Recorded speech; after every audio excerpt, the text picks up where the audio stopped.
Vous publiez aux éditions Erol, Je hais le développement personnel, qui est une sorte d'analyse, c'est pas un pamphlet, hein, c'est une analyse voilà, sur ce qui se passe dans la société actuelle, sur le besoin justement de coaching, pourquoi, à quoi ça correspond. On va parler dans quelques instants.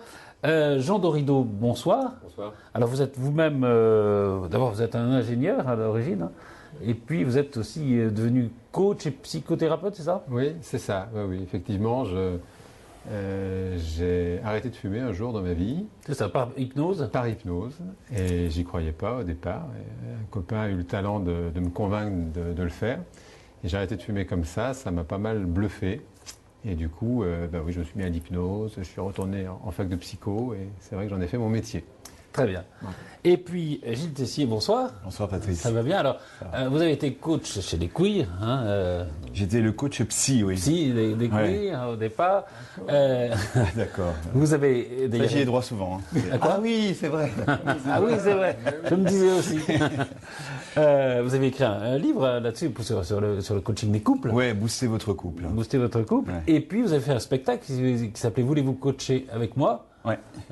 Où vous coachiez d'ailleurs qui s'appelait Voulez-vous coacher avec moi ce soir, quand c'était le soir, et qui s'appelait Voulez-vous coacher avec moi quand c'était le dimanche en matinée. Voilà. Ce qui était bien, voilà. Ça voilà, ouais. Et vous coachiez en effet, en réalité, des gens, voilà, vous faisiez monter les gens dans la scène. salle, les couples. Voilà. Que je faisais vous allez le reprendre scène. d'ailleurs, ce spectacle qui était magnifique. Je vais peut-être le reprendre, mais là en ce moment entre TF1, la radio, voilà, faut choisir. Alors, vous êtes aussi, mais sur, ça va reprendre. Vous êtes aussi sur Parenthèse. Radio, hein, voilà, qui est une nouvelle radio talk, 100% famille. Et puis j'y anime du lundi au jeudi avec le doc. Vous vous souvenez, Christian Spitz? Le doc, absolument. Ouais. Voilà, une émission à ça aussi. Le doc. Oui, le doc, bien sûr. Spitz, je ne connais que lui, bien sûr. Donc du lundi au jeudi, une émission à destination des ados. Et puis le vendredi, de 17h à 19h, une émission bien nommée puisqu'elle s'appelle le 5 à 7. Vous n'arrêtez pas. Voilà, et ça parle du couple. On parle de couple et de sexualité dans cette émission, sans tabou. Très bien. Que vous veniez d'ailleurs, Patrice. Ouais, je viendrai avec plaisir. On fera des invitations de toi si vous voulez. Alors, Robert Ebgui, ce livre, Je hais le développement personnel, je vous cite, hein, Je hais le développement personnel, c'est un cri du cœur pour rejeter une bonne fois pour toutes une mutation hyper-normative à l'américaine comme solution aux problèmes des individus.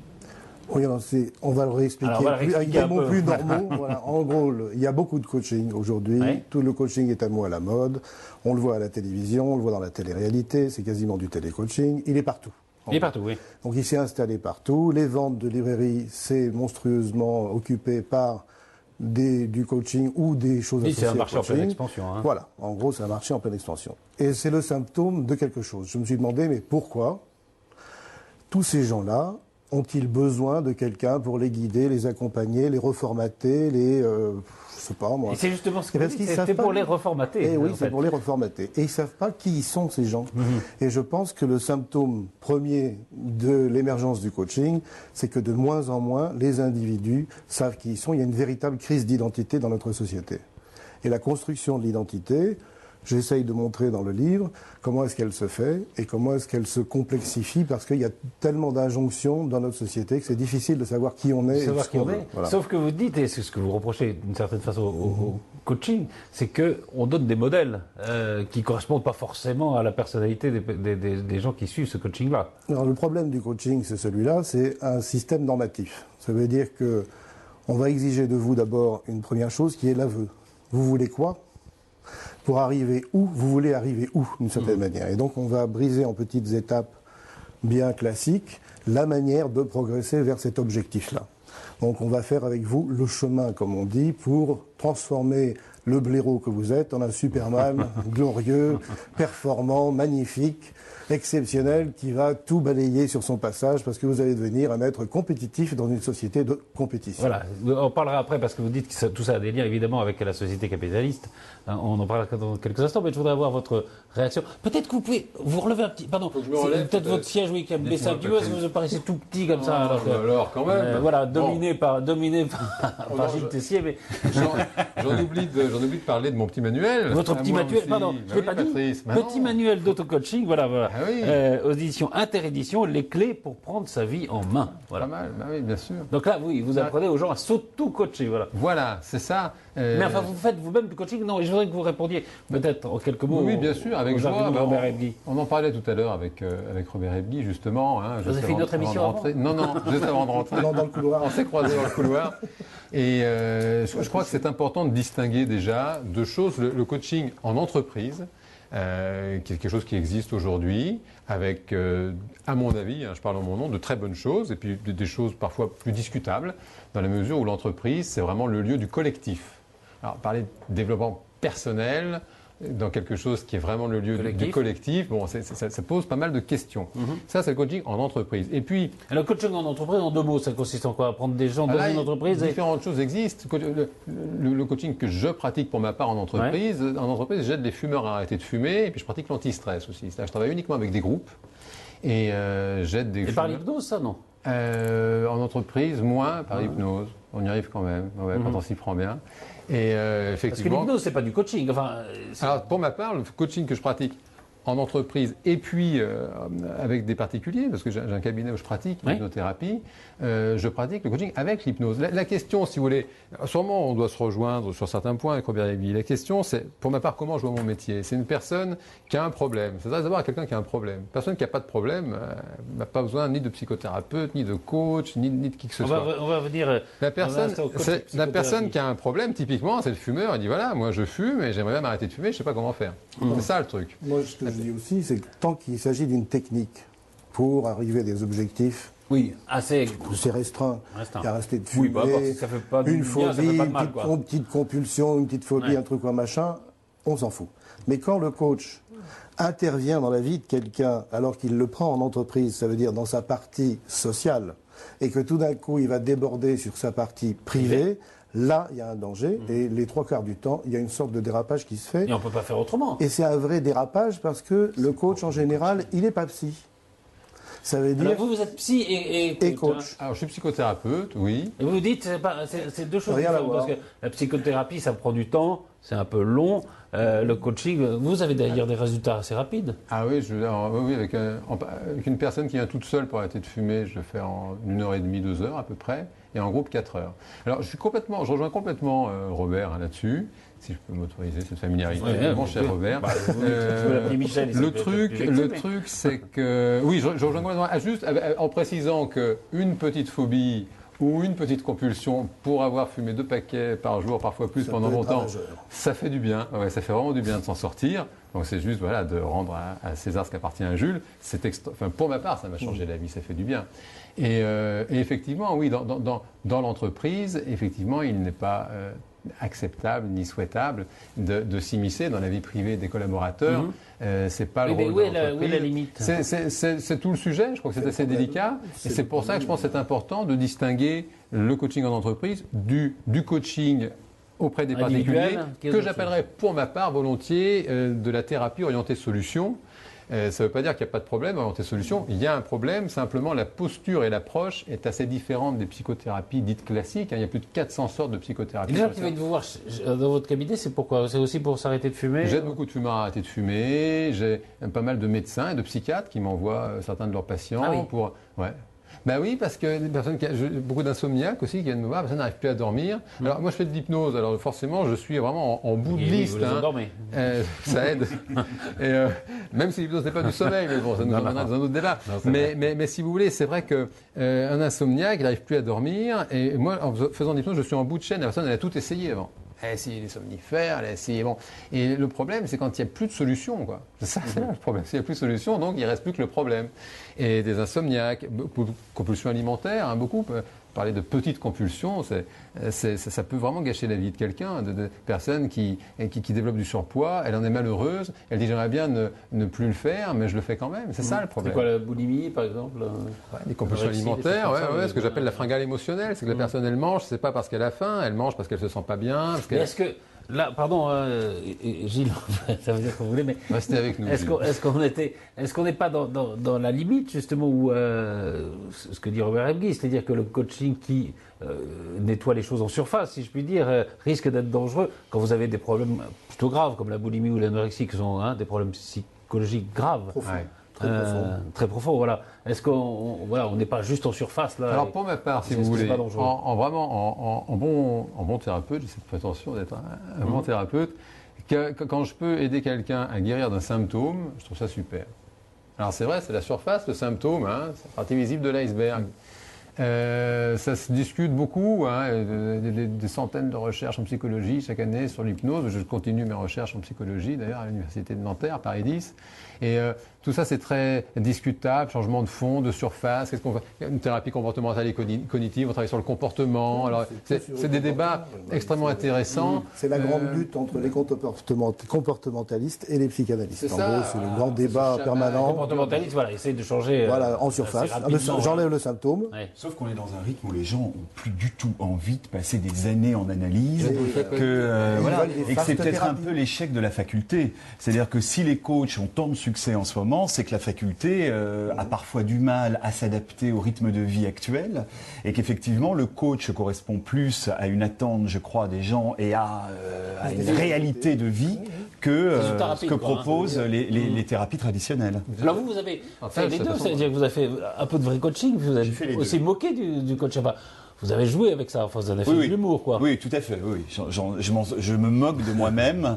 Voilà. Bon, moi, j'étais un coach de télévision, donc évidemment, et on était un peu plus en surface, bien sûr, mais il y avait une vraie demande des gens. Et il y a Et quand une- vous, voilà, vous avez et quand encore vous une parliez vraie tout à demande. l'heure de l'incursion dans la vie privée, moi, je suis étonné. Je le découvre en radio là en ce moment, et je l'ai découvert dans Queer à la télévision. Les gens sont très en demande d'incursion dans leur vie.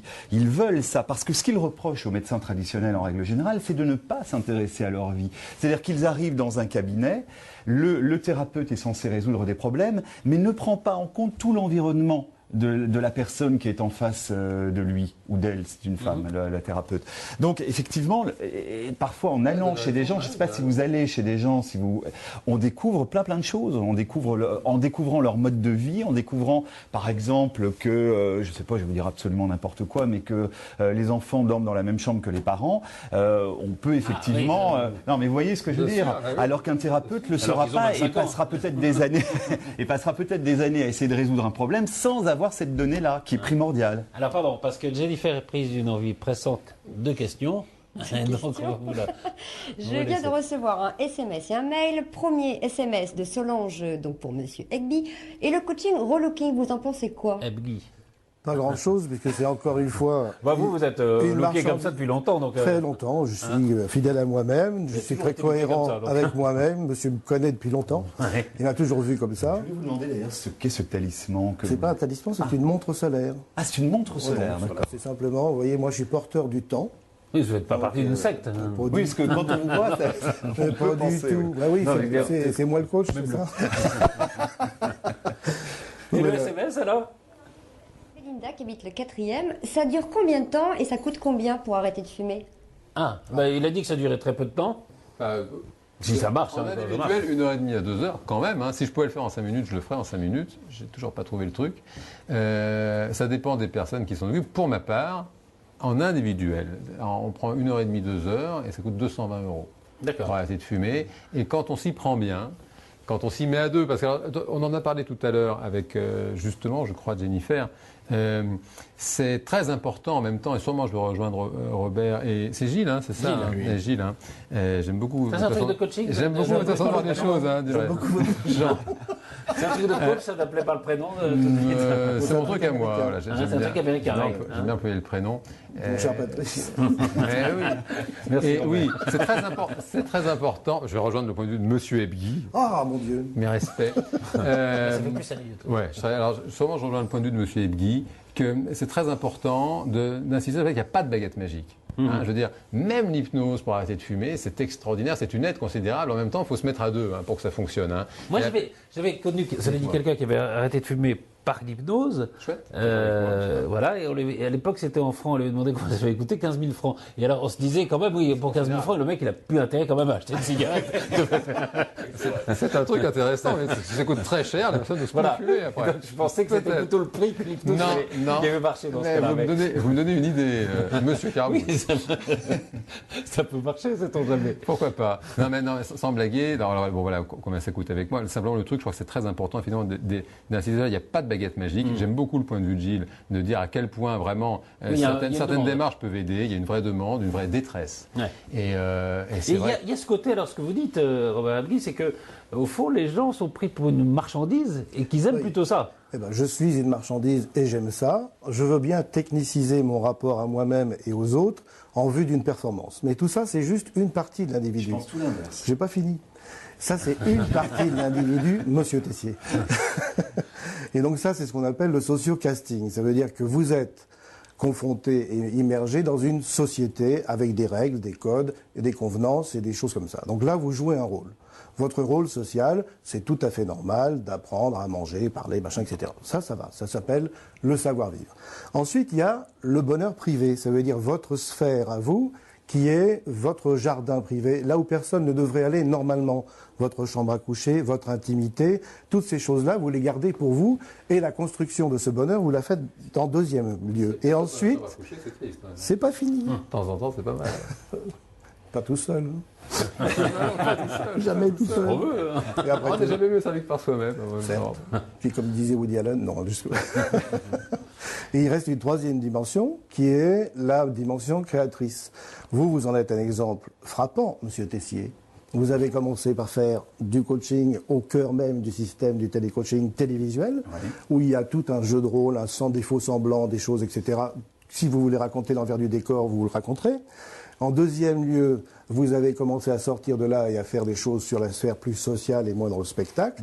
Et en troisième lieu, vous avez fait de la création. Ça veut dire que vous, en tant qu'être humain, vous allez vers un épanouissement de plus en plus gratifiant. Si vous n'étiez resté que dans un système de coaching à essayer de rentrer les choses dans des petites cases et faire une sorte de bas de contention, parce qu'on est bien dans une société très conformiste et très consensuelle, avec une etc., avec une hiérarchisation, et surtout, on doit avoir tous les mêmes objectifs. Et ça, c'est grave au sein des entreprises. C'est qu'on essaie d'imposer un certain modèle. Pour y échapper, c'est la création. Vous en êtes un exemple parfait, monsieur Tessier. Alors vous n'étiez pas d'accord. Hein. Il passe la brosse à reluire.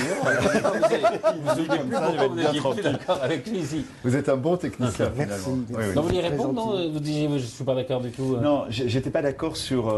je pense que le coach accompagne. Son rôle, enfin le rôle d'accompagnateur, il est inscrit dans l'étymologie du mot. Hein. Voilà. Donc, normalement, c'est un accompagnateur. Oui. C'est ça. Et je crois effectivement, mais effectivement, je vous ai interrompu et je ne savais pas que vous alliez aller vers ça. Donc voilà, je suis à peu près d'accord avec vous finalement. Alors, sur ce que vous venez de dire, c'est compliqué d'être pas tout à fait. Vous consacrez un chapitre justement à la télé, au coaching à la télé, quoi. Et c'est vrai qu'on voit le succès alors des émissions qui racontent comment on fait un repas, comment on loue un appartement, etc. Enfin, dans les plus récents, hein, je parle des choses les plus récentes. C'était la première émission du genre, hein, parce qu'en plus, il y avait tout dans cette émission. Il y avait la cuisine, la mode, il y avait tout ce qui a donné les déclinaisons de ce qu'on peut voir, de ce qu'on a pu voir ensuite sur M6. Voilà. Est-ce qu'il n'y a pas aussi un manque de l'éducation là-dessus? Visiblement, il y a une colonisation du savoir-vivre, puisque les gens en ont de moins en moins, et qu'on est obligé aujourd'hui de leur apprendre, et on a capté quelque chose de l'ordre du savoir-vivre, et même du savoir-être, si on veut être méchant. C'est-à-dire qu'il y a une sorte de néoprolétarisation, c'est un monsieur qui s'appelle Bernard Stiegler qui a employé cette expression, où auparavant c'était juste le savoir-faire qu'on avait mis dans les machines, et aujourd'hui votre savoir-vivre, il est mis dans des techniques, des marchandisations de soi, et c'est une technicisation qui s'agrandit de plus en plus, ce terrain technique. C'est pour ça que j'ai écrit ce titre-là, c'est juste pour dire... Ouh les gars, si on s'arrêtait 5 secondes et qu'on essayait de voir autre chose que ce rapport technique aux autres et à soi-même. C'est tout. Et vous êtes assez optimiste ou... J'essaie d'apporter ma petite pierre, jeter dans la mare. Pardon, mais au centre de communication avancé pendant des années avec Catlas, vous avez fait des abscisses et des ordonnées. Pour essayer de comprendre en mettant les gens dans des catégories quand même, vous-même. Alors, ce ne sont pas des gens, ce sont des réponses à des questionnaires et ce sont des modèles. Il y avait les conservateurs. Oui, ce sont des modèles, ce sont des microcultures auxquelles les gens adhèrent plus ou moins. Un individu n'est pas réductible à un sociostyle, on ne l'a jamais prétendu. D'accord. Donc c'est bien une manière de regarder la société. Okay. Les sociotypes, c'est vous? Oui, sociostyle. Je suis très honoré. Enchanté. Ah oui, c'est important. Moi-même, je suis très honoré de vous rencontrer. Oui, non, parce que en même temps, j'écoute, je reboucle, tout ça. Petit manuel d'auto-coaching, et je serais ravi de vous compter parmi les lecteurs, parce que j'entends parler de créativité, ça me touche, parce que précisément l'hypnose moderne, telle qu'on la pratique, est précisément vécue comme étant cette espèce d'état d'esprit qui permet justement de se connecter à sa créativité personnelle, intime et singulière, justement. Cette idée que l'intellect... Gérard Miller qui fait un spectacle actuellement. J'aille le voir. Ouais. Allez le voir sur les hypnotiseurs de Mesmer à qui on sait. À Sarkozy. Et Ségolène Royal. Que l'hypnose est une des techniques de la manipulation. L'hypnose, elle est protéiforme, elle est polymorphe de toute façon. Et c'est vrai que l'hypnose, c'est une espèce de seringue en termes de communication, évidemment. C'est pour ça que c'est important de savoir ce qu'on met dedans.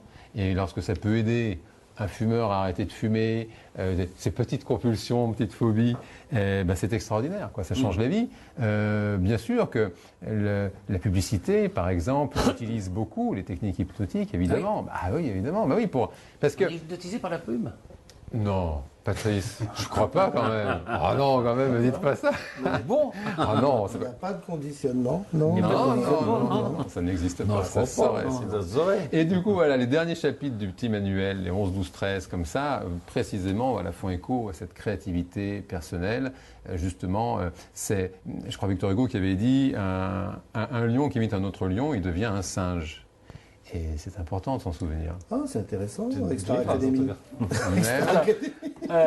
Vous restez quelques instants avec moi. Merci beaucoup. Je vais rappeler peut-être les titres de vos livres. Alors, Robert Guy, Je hais le développement personnel, c'est aux éditions Erol. Jean Dorido avec Philippe Bazin. Philippe Bazin, c'est pas le patron du PSG, non? Philippe Bazin. Bazin. C'est un coach super qui travaille dans un très très beau cabinet, qui fait du coaching en entreprise de qualité, en groupe, des trainings, très très bien. Très bien. Petit manuel d'auto-coaching, c'est chez Inter-Édition. Et puis Gilles, donc tous les jours. Du lundi au jeudi avec le doc sur Parenthèse Radio et le vendredi dans le 5 à 7, le couple. Le couple. Voilà, la sexualité. C'est dire que vous avez du boulot. Yes. Et puis peut-être que le spectacle reprendra. En janvier.